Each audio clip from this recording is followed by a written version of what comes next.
Welcome to the Guardianly podcast. I'm Garrett. And I'm Lila. At Guardianly, we're on a mission to modernize the phone call experience, to make it safer, smarter, and more productive. A big part of that mission is protecting you from the growing crisis of scam and spam calls that target millions of people every day. Technology alone isn't enough. Education is just as important. That's why we've created this series, to bring real scam stories to life, stories that are sometimes shocking, sometimes heartbreaking, but always full of lessons you can use to protect yourself and your loved ones. Today's story picks up on a theme we explored in our last episode, Microsoft tech support scams. But this time, the scam took a different and devastating turn. Instead of a fake sting operation, it led a retired social worker from Olympia, Washington, to liquidate her life savings and purchase gold coins, which were then picked up by a courier. When the U.S. Marshals she was promised never arrived, she realized her entire nest egg, over $300,000, was gone. So let's walk through what happened. Her name is Barb Putnam. She's 73 years old, and after a long career as a social worker and mental health program manager for the state of Washington, she thought she had a safe retirement ahead. But in July 2024, a simple mistake online set off a nightmare. Barb was scrolling Facebook when she accidentally clicked on what she thought was a shortcut to Messenger.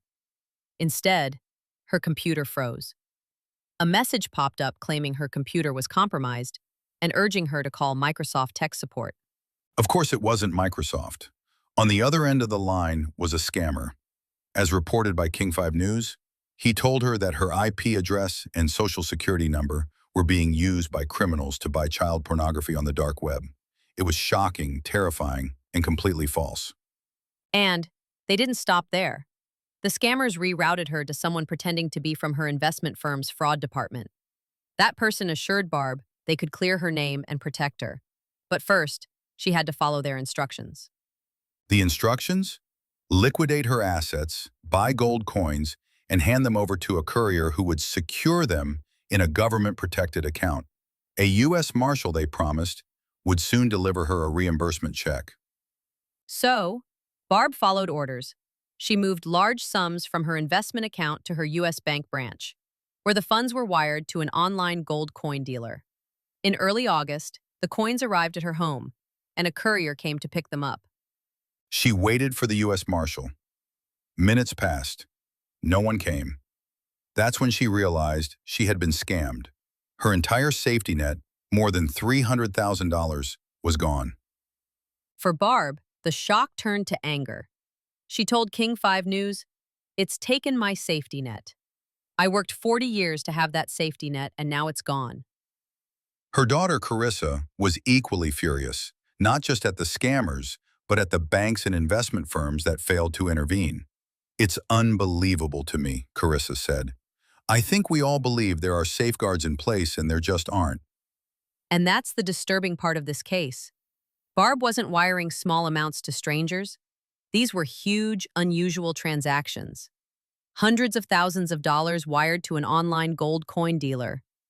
Her advisors and bankers processed the transfers without stopping her, despite knowing these were highly irregular. And when the truth came out, she learned something even more painful. Unlike credit card fraud, banks and investment firms aren't required to reimburse victims of fraudulently induced wire transfers. Even if you're coerced into making them, federal law doesn't protect you. Consumer advocates have called this a dangerous gap in federal law. In fact, Barb's case prompted Washington state lawmakers to introduce legislation, House Bill 1900, that would give banks authority to pause suspicious transactions and require them to alert regulators when fraud is suspected. The FBI has also warned about this very scam, where victims are pressured to liquidate assets, buy gold or silver coins, and hand them to couriers. It's spreading fast, and Barb's story is a wake-up call. So what can we learn from Barb's ordeal?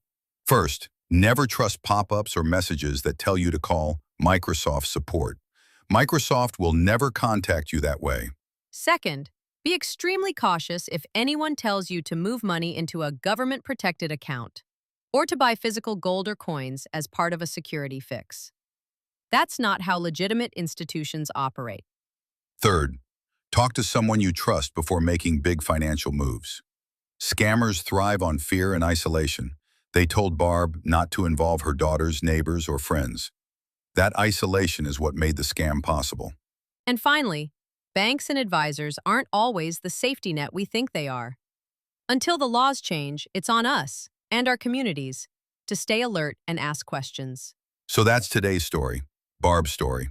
A reminder that scams don't just rely on clever lies. They exploit gaps in the system, and sometimes even the institutions we rely on fail to protect us. Next time on the Guardianly podcast, we'll explore another real-life case. A different scheme, different tactics, but the same lesson. Scammers are out there, and awareness is your best protection. Thanks for joining us today. If Barb's story resonated with you, share this episode with someone you care about. The more people we reach, the harder it becomes for scammers to succeed. Until next time, stay safe, stay aware, and remember, Guardianly is here to protect your calls, your connections, and your peace of mind.